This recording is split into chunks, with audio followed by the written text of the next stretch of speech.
20 years in tech, and the one thing that bothers me is, I told this story on a podcast before. There was a guy I used to work with that we were coworkers on the same team working together, and genuinely a good dude, attentive, good engineer as well. And then I watched that guy get promoted to director and then to VP. And a couple of years later, this same person that was a good dude supporting the team, standing up for the work that needed to be done, same dude is out here telling the team there's no money for raises and lobbying to offshore the entire development team while he's using his executive level bonus money to buy a brand new BMW. Boy, oh boy. Same person, same brain. What happened? I think during the time when this transition happened in his career, I think his brain literally changed. The neural pathways in his brain started rewiring themselves from the moment he moved into the corner office. So we're saying the org chart is basically a corruption machine or a brainwashing machine? Brainwashing. Oh, no, but I'm saying that power not only reveals character, it rewires the whole psyche of the person. In most companies, the structures and the org politics, etc., are designed to accelerate the process. I hate it. Yes, agreed. That's one thing we're going to agree on today, by the way. Welcome back to Arguing Agile. If this is your first time, welcome. I'm product manager Brian Orlando. And this is my co-host, enterprise business agility consultant, and also the sorcerer of sticky notes, Mr. Patel. The sorcerer of sticky notes, Boy, indeed. It took a while to climb this hill, but I'm glad we're here today. So today we're tackling something very personal to me, which I've brought up the last couple of podcasts, but I didn't exactly know how to form this agenda into podcast form or into something other than rant form. And it's also something backed genuinely by unsettling neuroscience. I'm going to let you know now, I did a lot of research for this podcast, which is different than our normal podcast. So this is going to be a good one. This was going to be based in science, basically. That's right.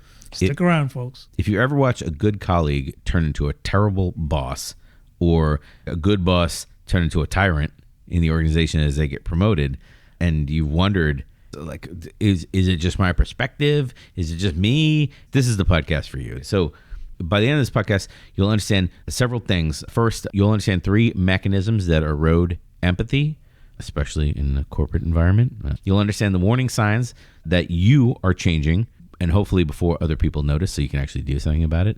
And then we'll talk about how to actually advance yourself through the ranks and climb in the organization without being corporate tyrant. Without losing your integrity. Let's call it integrity. I like that. What if I told you that getting promoted literally changes your brain chemistry? Not metaphorically and not over decades. We're talking measurable neural change that makes you worse at reading other human beings. So let's talk about what power actually does to your brain. Cool. I'm showing on screen the journal article with the citation, the Journal of Experimental Psychology from 2014. Power changes how the brain responds to others was the name of the article. Just because we're trying to fit this podcast into like a 45-minute to 55-minute time box, I'm not going to be pulling up each study. Like, the podcast I want to do is pulling up each individual study, going through how they did the study, what it means for in the corporate world. It's a solid 3-hour podcast, the one I want to do. But if people want us to do that one, like, let us know in the comments, because I am ready with all these papers. But for the study that we're talking about here, power changes how the brain responds to others. It found that high-power individuals show reduced motor resonance when observing others, indicating diminished automatic empathy. That's academic speak for saying when we measure their brains, when the empathy areas in their brain should be lighting up, these folks in, quote, high power positions, they got some cylinders that aren't firing. Some synapses are not firing. The brain is a very malleable organ. So I can certainly get along with the conclusions of this study that over time, your brain does change, basically. Right. So there's this thing called the amygdala hijack, which is what happens once you start getting into the position of power and you start making decisions because you're empowered to make those decisions, right, but you don't necessarily make those grounded in reasoning, right? It's positional authority. Right. In the military, we call that command presence. Sure. Yeah. Same thing, right? So people will start barking orders as opposed to making requests. Yeah. And this doesn't happen quickly. It happens over time. Sometimes it happens reasonably quickly, depending on your psyche. Yeah. So if you're prone that way to begin with, feed on power is what I'm saying. And this is going to happen faster for you. See, the research combined with this story makes me think that it's like you're being lazy here. Is like since you have this command authority, you just yell at them and then storm out of the room. Which brings us back to the story I told earlier. It's that dude did many times. Sure. But there are people that none of them that are listening to this podcast, but there are people that are going to listen to us and go right into the Steelman points. I prepared for exactly this reason today. Listen, they're not good, but this is what people are saying on the internet. Two things. Leaders, they need to make the tough decisions, and in order to do that, leaders need to keep emotional distance. I'm trying very hard not to slip into emotional damage. Leaders need to have emotional You need a little meme. and then empathy overload, like it causes burnout and poor judgment. I've never heard anyone say that before in my life, but I have heard people say psychological safety, empathy, all this kind of stuff. That's just like, that's not real. The Twitter takeover, the Elon Musk Twitter takeover was big on like, everyone keeps saying the psychological safety. Elon Musk is like, well, I don't understand what that means. Because he really didn't. He really didn't understand what that means. That's right. Genuinely didn't. Yeah. Let's take those 2 points. So leaders need emotional distance in order to make tough decisions. You're making tough decisions, Yes, right? So yes. you need certain things in order to make the best decision you can in the light of everything that's in front of you. So you need all of the bits of information. You need people that you trust around you to opine on some of these things that you can bounce off of them, right? You can say, well, what if we do this? What's the trade-off here, etc. Having that emotional distance to me sounds like, hey, listen, you're going to do as I say, even though you come across very confident, hopefully if you're good at feigning this stuff, you're really not, okay? You're just simply barking this order at people. You are the boss. Yeah. You're supposed to make the decision. And it seems like it comes across as a vulnerability or a sign of weakness to collaborate and ask people, what do you think?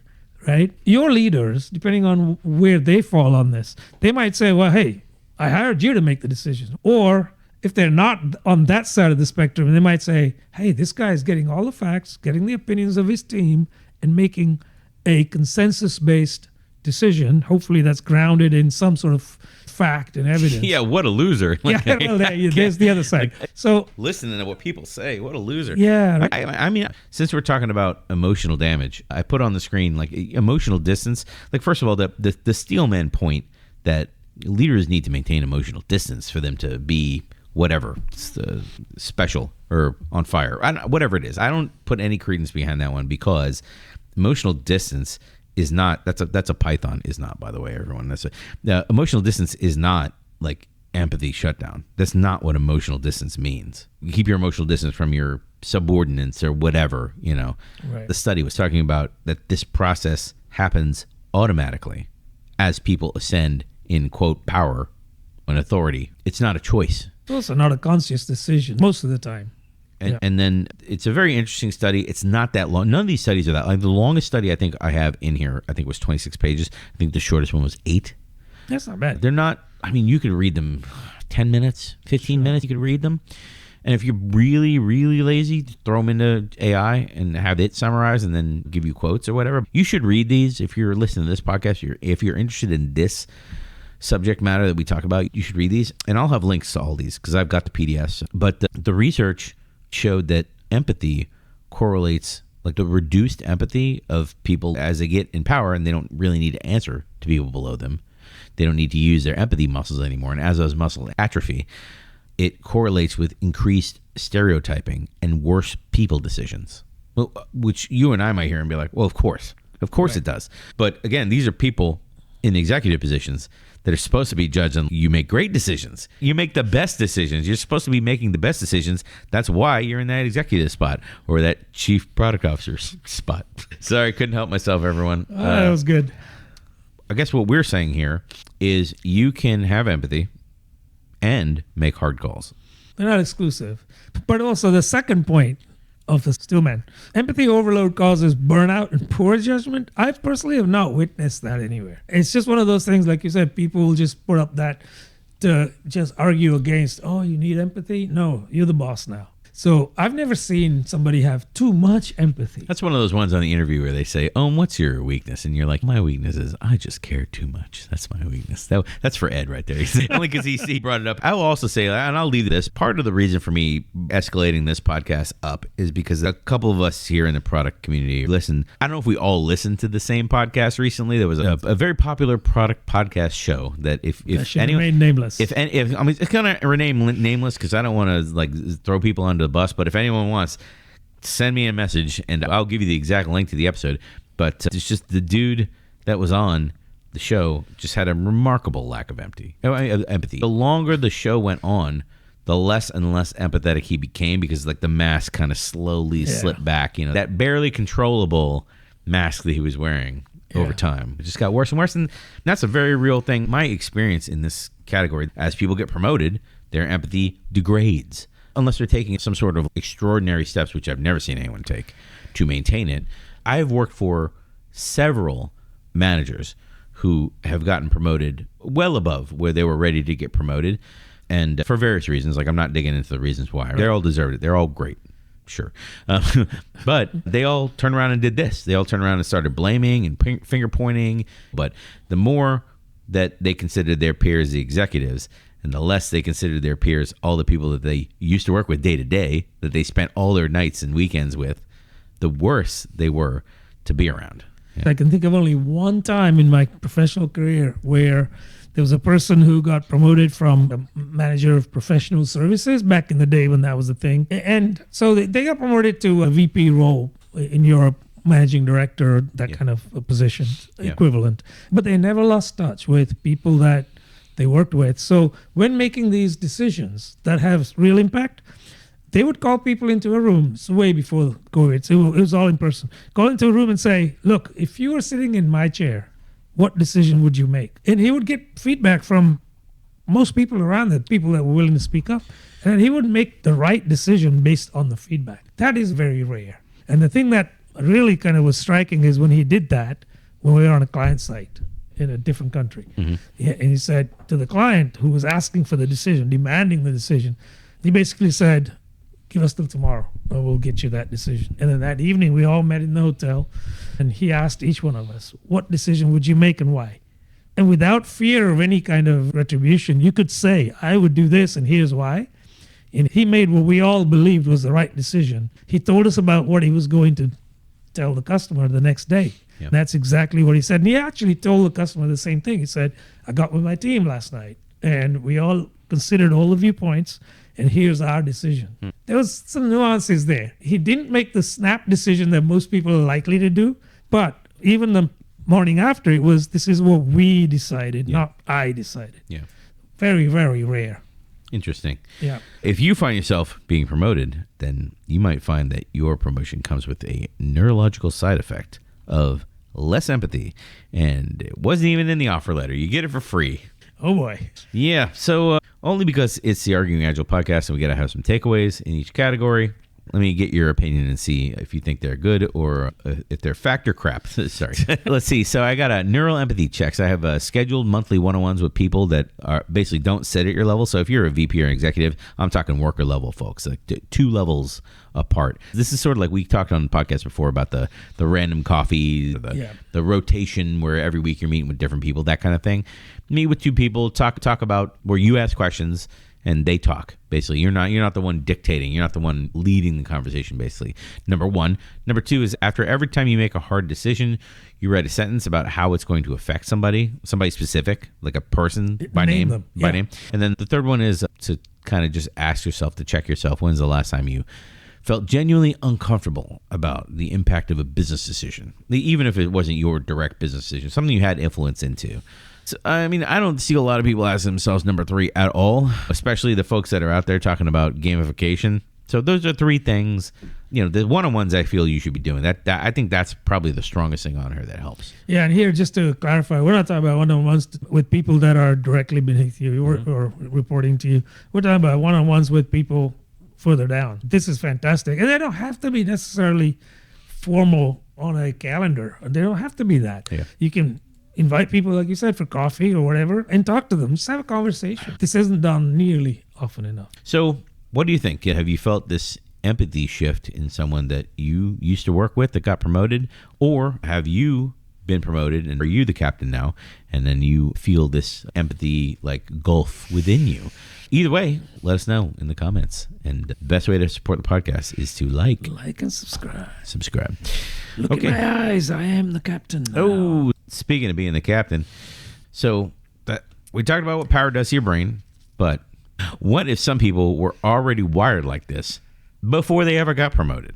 What if the problem isn't that power corrupts people? Like absolute power corrupts absolutely, but what if the people that most want the job that is powerful, like what if they're already like broken as individuals? What if they're already wrong before they even step up to the plate? Like they're the wrong people on the wrong seats. Like if we're going, all the metaphors are today on the podcast. Yeah. They're the wrong people on the wrong seats, on the wrong bus, in the wrong city. Well, then they're all set because they are most likely to get promoted. Oh, we're going to talk about why. Just rise faster? Heck yeah. That's going to surprise a lot of people, right? I hope not, because I think that's reality. Yeah, let's make this a fast category because I don't think there's anybody in the world that's going to disagree on this category. And if there is, let us know in the comments because I definitely want to know what your sources are because I found so many sources for this. I didn't even bother writing down a particular paper or whatever. I was like, well, we're just going to make note of it as a footnote, check it off, and we're going to get out of this category. So narcissistic traits correlate with faster promotion velocity. People that have these traits get ahead because they're looking for these positions that give them authority over other people. Well, I think the flip side of it is true too. People that are looking to promote people are looking for these traits, right? Because they believe that these traits are conducive to success. Oh, well, sounds like you're going into the steel, man. Step into my office. And let's talk about 2 points. Listen, I hear what you're saying, but confidence and ambition, they're necessary leadership. They're leadership skills, Listen, confidence. I don't like the way you said listen. Oh, my goodness. Hear my second point. Okay. Let's finish your second. Narcissism, that's overused. That's an overused term. Overdiagnosed. Everything's narcissism when you're talking about yourself. Can I promote myself? Narcissism is overdiagnosed. It's just drive, It's just drive. Some people have more drive than others. Some people have confidence and ambition. I need that on my leadership crew. And some people are, they're just more driven. They got more grit. Yeah. They're greedy. I think if you can't differentiate between healthy confidence and being narcissistic, those aren't the same thing, first of all. There's a difference between those two. And the difference is measurable. So if you can measure that difference and say these aren't the same thing, I think you might be onto a winner. The issue is not just being ambitious. You need to have that drive. That's fine. It's that promotion systems often cannot tell the difference between narcissism and healthy confidence. Yeah, well, there's another podcast right there about sit down and let's talk about the current state of HR that's meant to protect the company rather than, but everyone's changing their job role to chief people officer, but no one's actually concerned about the people. It's about chief protecting the company officer, chief legal compliance officer, chief protection officer. That's right. But I don't see those titles anywhere. No, that's right. I checked. I looked in all my pockets. They're not here. Sorry, I'm not flashing everyone. And also, I'm not crying that ambition is the problem. People know what they want to do and where they want to be, but also that's disingenuous because that's not what we're talking about. Right. We're talking about the people that are weaseling their way so they have power over the people who already start with little empathy. Self-promotion skills are not the same as these narcissistic competencies that people have. Sorry, you're going to have to say that another time because I like self-promotion skills, actual leadership skills. Oh, yeah, that's what I meant. They're not even the same. They're not the same sport. Actual leadership skills don't lead with self-promotion.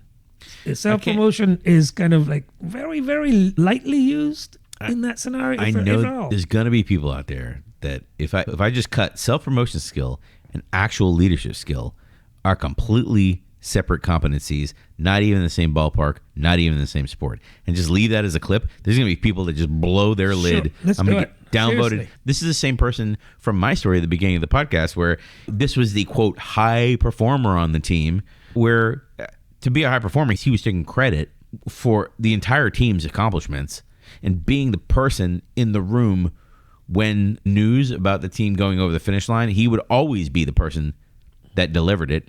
because he was the only one that got invited to those meetings. And if by chance somebody else from a team was invited, he'd make sure to just drown them out or whatever. But also, he was much better at visibility, not necessarily value, because there were better developers. I mean, I'm not saying he wasn't a good developer. He was a very good developer. There were much better developers on the team, and they did a lot more work comparatively. Like, they were there till 9:00 at night when I was there. He was better at like dropping the news in front of the right audience, repeating it enough times, that kind of thing. You can always like perceive these people from the language they use in front of leadership and others. I led the team too. Yes. I oversaw, right? Those kinds of things. I planned, the team delivered. It's like these people are always looking to get credit, basically, or claim credit, whether it's deserved or not. Oftentimes, it's the team that deserves the credit, but they're visible all the time. I understand. So add awareness to promotion criteria, something I had while I worked up here. Yeah. Tell me about a time when your team succeeded and you had nothing to do with it. It's going to be hard. The second one, skip level feedback before promotions. What do your coworkers think? I could see a lot of people. I could see the higher levels of your organization scoffing at that one, to be like, why would I ever ask what the general opinion of this person is? And then which patterns or ratios do I hear, which is what you just said, is do I hear them only ever saying I achievements versus we achievements? Like, for example, this dude is going to say, even if he wraps a we achievement, oh, the team did this, we stayed up real late, it's going to be wrapped in a, but I was the one that got everyone together and I coordinated this and I set the deadline and pushed the team. It's going to be a we, but it's going to be wrapped in an I. And to the uninformed observer, they will hear the I part of that, and then it'll get reinforced. They look like a hero, basically. Hero. They look like someone trying to take credit is what they look like. Yeah. They look like a jerk. What's the term? Something jerk. Brilliant jerk? Is that the term? There's a term in tech for like brilliant jerk or something like that. That's what they look like to the team. Whereas they might not be perceived with the executive team because the execs are like, I don't care, just get it done. I guess with the two things I have on here, I'm just realizing now with these, this is what happens with this feedback sometimes. Like, I'll draw it up by myself, and then when we're doing the podcast, I'll see a different side of it. I'll see a little different side of it. Now I'm talking through it. Like 1 and 3 basically is, do you catch them taking credit for groups achievement or other people? It could be another single person achievement, and then wrapping that in an I achievement statement and then presenting it, because even that is the same thing here about they're going to tell you about a time, they're going to make it sound good because they're better promoting themselves in a sneaky kind of way than you are pointing out when people are doing this disingenuously and leaving their team out of it. So they get away with it a lot of times. So we keep promoting the people who are best at seeming like leaders, and then we all act surprised when they're terrible at actually leading. Right. Well, if you like that one, I got another one. I didn't know which one that I wanted to use. We keep promoting the people who talk like us and then act surprised when they're terrible at actually doing their job and leading or managing. You would know these people. These are the people that say, hey, the team stayed up all night to deliver, but I'm the one who fed them pizza because if I didn't do that, they would have gone home. We keep promoting people who make us comfortable and never challenge us and always tell us that we're great and tell us positive things. And then we act surprised when they actually can't get anything done. They suck at it. Yeah, true. Yeah. So those are my 3. I couldn't decide on which little zinger I wanted to add to the end. So I just gave you all 3 of them. But I'm not going to make you pick favorites on the podcast. We're not picking. I think they're all good. We're not picking favorite children tonight. So what do you think about this category here? Have you seen this selection problem play out in your company? Let us know in the comments. Cool. All right. So some people may actually be wired already. They arrive pre-corrupted. Is that a state of mind? I don't know.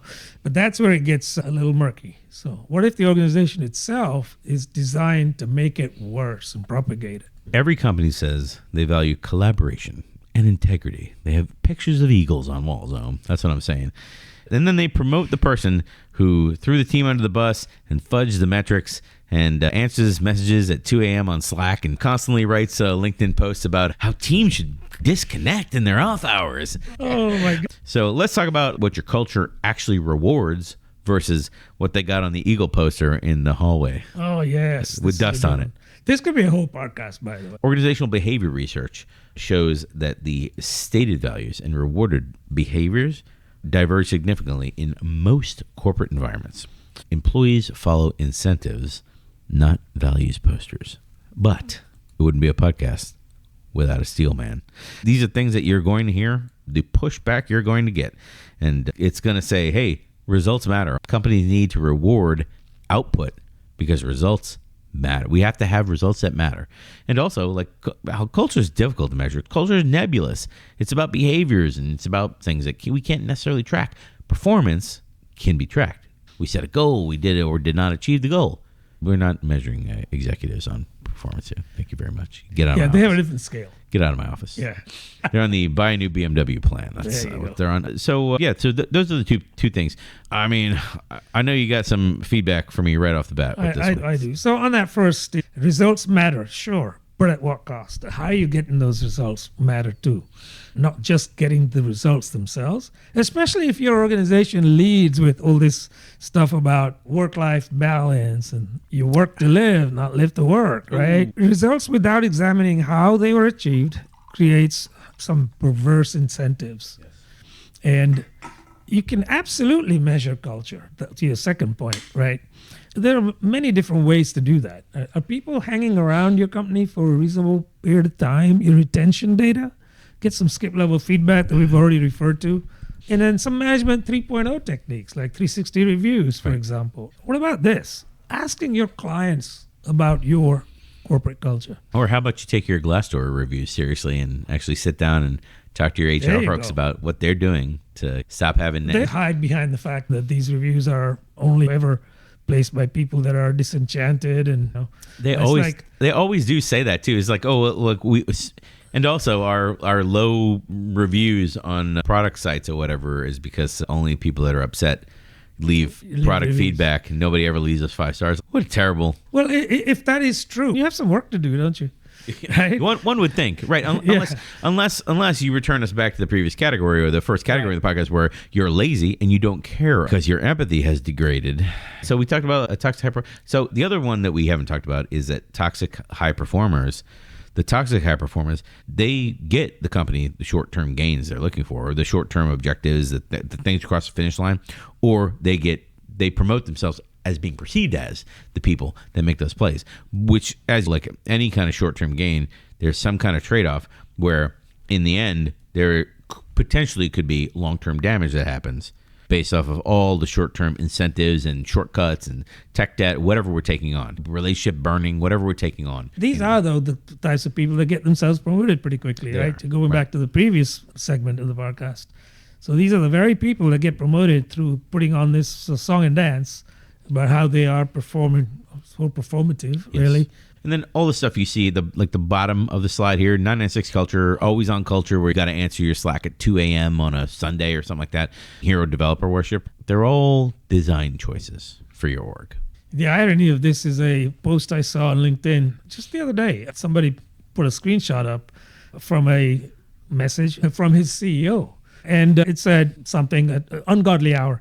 And the tagline underneath was, I value work-life balance. So while it suits me to send this now, please respond in your own time.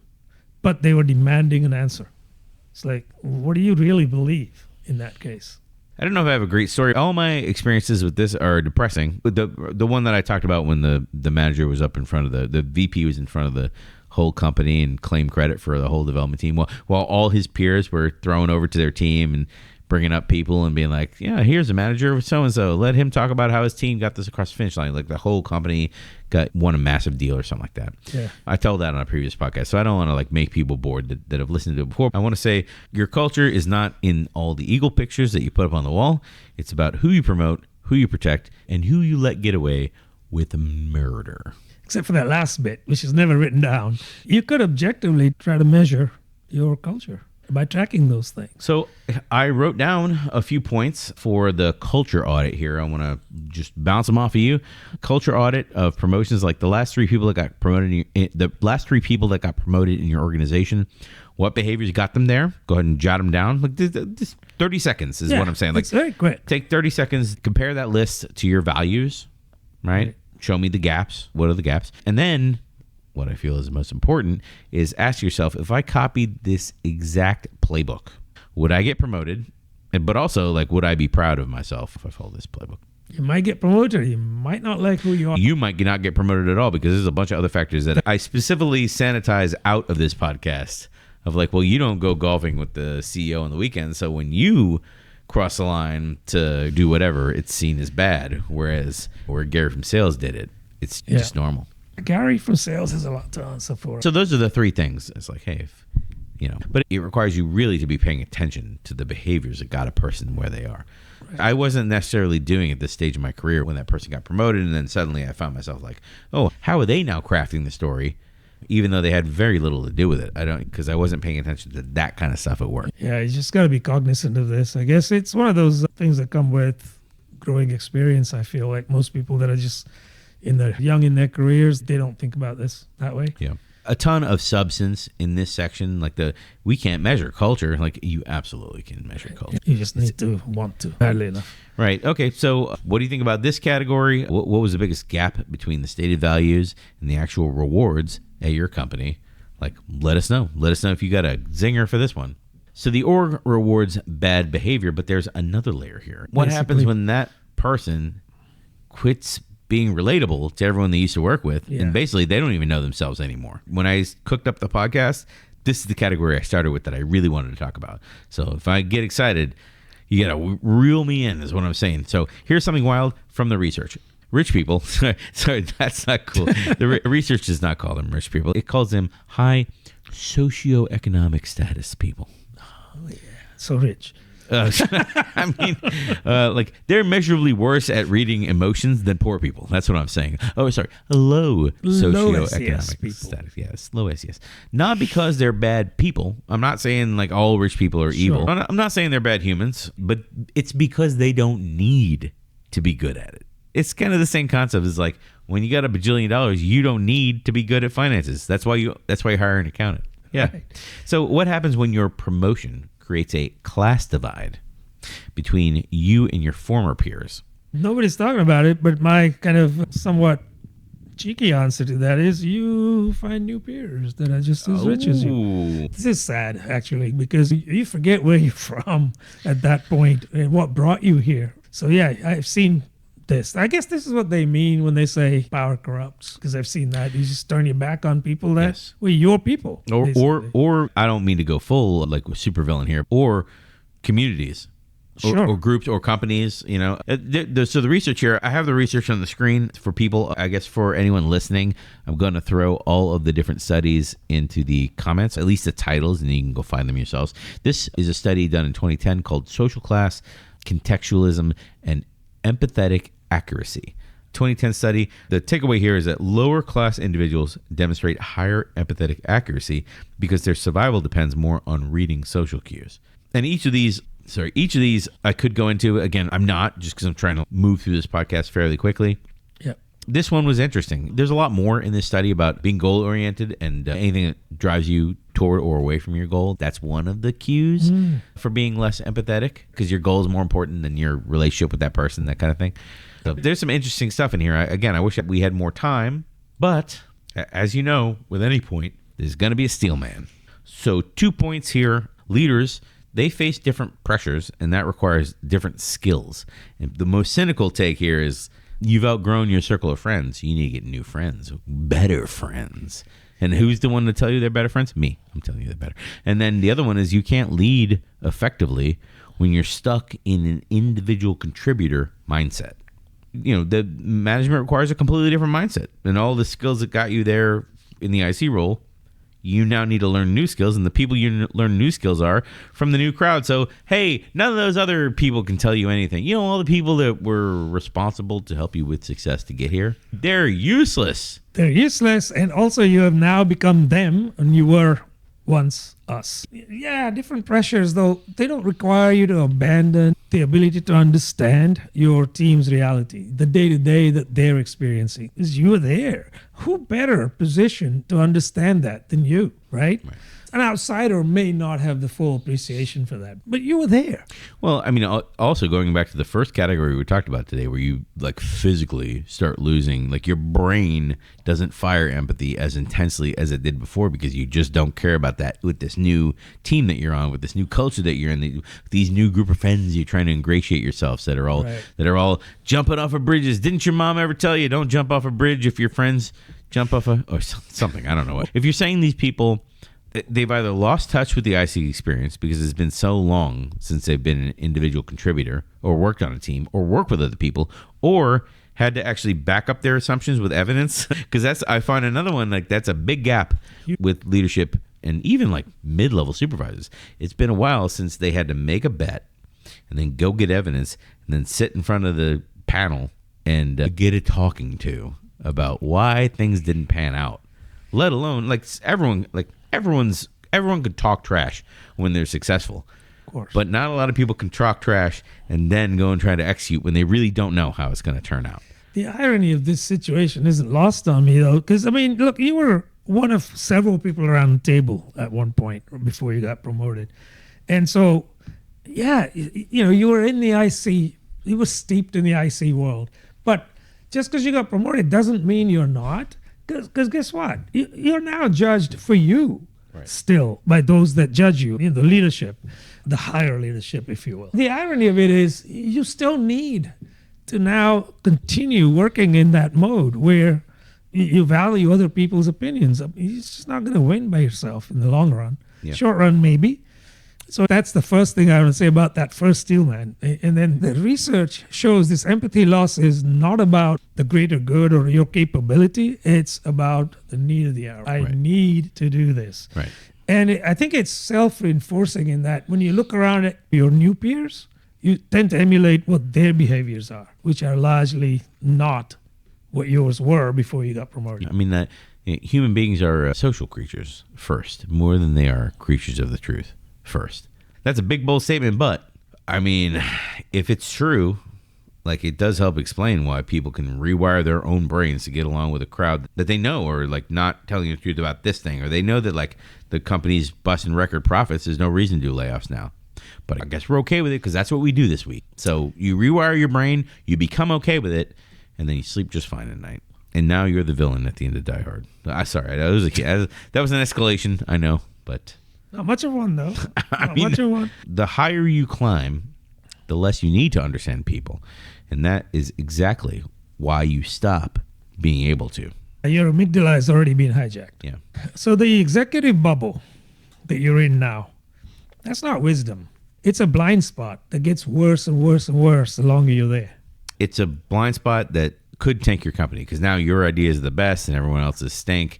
And no one's willing to challenge you, and you wash out people that even raise a finger in a meeting. Sorry, not that finger. I mean any finger. It doesn't matter which finger. I wrote some takeaways here because, as you know, we have to have some takeaways on the podcast. We are not barbarians here. So the class bridges to leadership. Class bridges. Your SES bridges. So suggestion number 1: periodically do the work. Take a support ticket, sit in a sprint, do some pair programming. This is basically the walk the Gemba. It is. So what better way to really appreciate what the team is going through than to step into their shoes and steep into their culture for a change? That's when you're going to see things and experience it firsthand, as opposed to hear it third or fourth hand, which we all know is diluted every time. We're recapping things that are well-worn knowledge here. 20 plus years, and now we're still there. I mean, that makes sense. Just to zing us through the rest of these, when making policy decisions, it would be good to ask the actual people affected by the policy, what am I missing here? Would this be good or bad in your opinion? To get feedback from your users. That would be good. And then you want to also track how long it has been since, I would say, I put in the slides here that since you were surprised by feedback, but I also would say track your wins and losses. I do this as a product manager sometimes, is I'll write an epic or a test, or I'll write a backlog item from the perspective of a test that I want to do against the market, but I will always write it in the negative of what I believe the outcome will be. This could almost be the negative hypothesis, right, that you're leading with. I always do that because I am aware that there's ego involved and a bunch of other stuff that I may not be able to track the day to day as we do things. I might be caught in the work and do whatever. I might be down a rabbit hole or too busy talking to too many customers or whatever. And then I'm surprised when the evidence comes in. If you've ever had a boss or another coworker who is the kind of person to say like, what? That can't be right. Let me do my own. And they start digging in the SQL or digging through logs and doing whatever. It comes off as they don't believe that you did your work. But they have reasons to believe that they know better and they can go find out if they do or not. But that's fine. And then when they come back and they're like, wow, I can't believe that is what it is. Like that's the feeling I'm talking about. Yeah. Track those feelings because I'm looking for where I'm wrong. Yeah. To change, maybe I can gain some experience there. That's what I'm saying. And level up in our Lizards and Wizards game that we're playing. That's what I'm saying. So I'm really surprised when I'm wrong in those kind of situations, which is why I write the negative scenario usually. And I want to dive into the data and find out. But not everyone is. And first of all, nobody tracks that. That's like something I just like occasionally track once every 6-8 months or something like that. So I could be ready on my yearly reviews, but also like a fun little thing for me to do. I've never been in a company that tracks, and also like when the executive says, oh, we'll sign this deal if you just do this one feature or whatever, put all those on that board too. Now, the CEO comes down and says, we've got to get into this business. We got to add AI to everything. And then 8-10 months go by. Nobody's bought your stuff because of AI. Sorry, at any moment, Joey could have popped out with the accordion because I said because of it. Yeah, absolutely. Nobody tracks this stuff. That's true. And you don't have to be anybody. As a leader who's just been promoted, be prepared to be surprised if you've got your radar tuned to that. Yes. But that's the point. Keep your radar active and keep your powder dry. Keep your radar updated. Keep your radar updated. Yeah. Oh, Both pages of it. What do you think about this one? When is the last time you genuinely were surprised by your team? And let us know because we're interested in finding out other avenues that we could have gone down.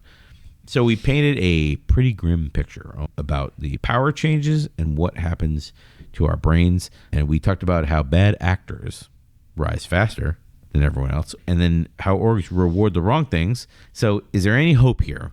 Can we actually escalate through the positions of power and stay good human, or at least decent human beings? So here's the plot twist to all this research. Like, gaining authority, gaining positions of power in your organization, it doesn't automatically make you evil. It makes you more of what you already were before you got that promotion. So if you're generally pro-social, this is a research term that we're going to talk about here in a second, then the power actually makes you better at empathy. So how do you amplify the right version of yourself as you gain in power? That's the question we're going to talk about. Yeah, so let's start with the Steelman argument here on this one. Okay, all right. Sounds like just be a good person. It's too simplistic. What are the actual day-to-day things that you could do, right? And then the other one is systemic pressures override individual intentions. So those are points. Sorry. I didn't say they were good points. See, this is the way I feel. I'm like, I didn't say they were good points. So the study that I have here, the Journal of Personality and Social Psychology, a study from 2011 here on the screen, it found that power amplifies existing pro-social orientation. Pro-social plus powerful individuals showed increased empathetic accuracy. So to the first Steelman point, like be a good person is not the advice here. Okay. Right. The advice here is to build systems that reinforce your pro-social goals. So, by the way, I keep saying pro-social. The paper calls pro-social orientation. It calls it the desire to help and benefit others. It's a way of being oriented as a person so that you have a desire to help and benefit others. So, pro-social orientation. So, going back to what you were saying, be a good person isn't the advice. Right. Correct. By the way, all of these things apply to you individually. So when we say the advice is to build systems that reinforce your pro-social goals, so what does that look like? Build systems. Well, surround yourself with people that are those people that you want to be around, right? Emulate those people, basically. You'll find those people. You'll find plenty of people that are not like that. So try and find the right company. Find the right company. It was the only thing I was about to add, and then you just said it. So I've got nothing to add. Sorry. It was like, don't go work at the people trying to scam all the old ladies out of their money or whatever. Don't go work there because it doesn't help with your goals of helping people. Right. Empathetic folks don't scam old ladies out of their money. So I don't know why we're scamming old ladies today, but It's happening. it's profitable apparently. Yeah. But yeah, you're right. Like if you heard be a good person out of this, like you heard the wrong thing. Systemic pressure, yes, it's real. It's prevalent. It's real. I'm gonna put it right here. No, you know what? I gotta put it here because of the thumbnail process. I gotta put it over there. It is real. I'm not saying it's not real. You deliberate, but you should know that like you work in a job where like you have to sit in a seat for a long period of time. You can't get up, like an airline pilot or something like that. You're sitting in a seat for a very long amount of time. And the older you get, like you need to take countermeasures to make sure that your body is physically fit enough to sit in a seat for a very long amount of time and be aware.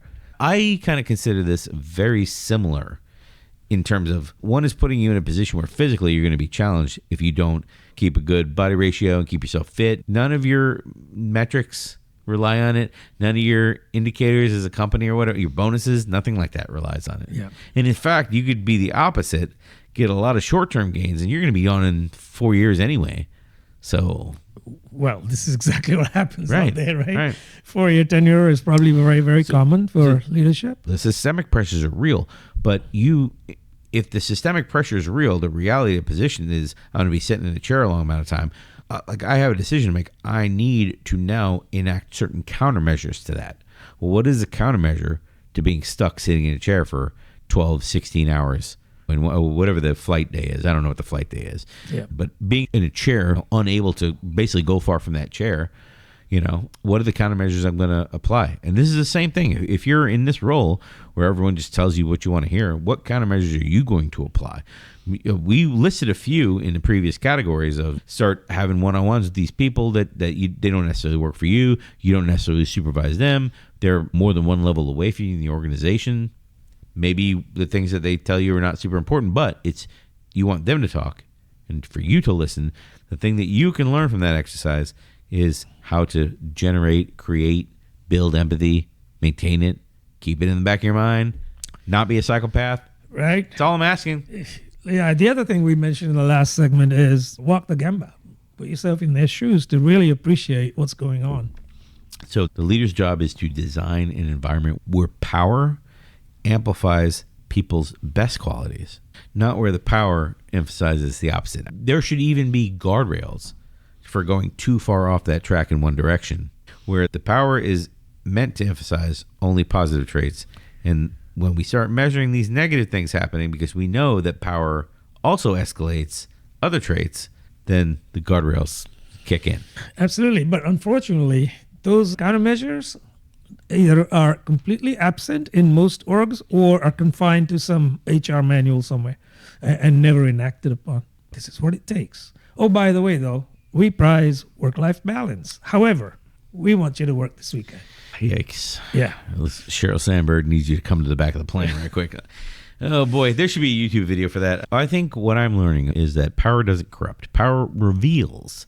And if you don't like what it's revealing, you can change the channel. That's right. Just keep that resume updated. Yes. Definitely do that. Okay. I can't believe we got through that whole podcast. I mean, I thought we were recording for 9 days. Sorry. If I'm going to have a takeaway in this podcast, it's that any position of power needs to have accountability that goes along with it.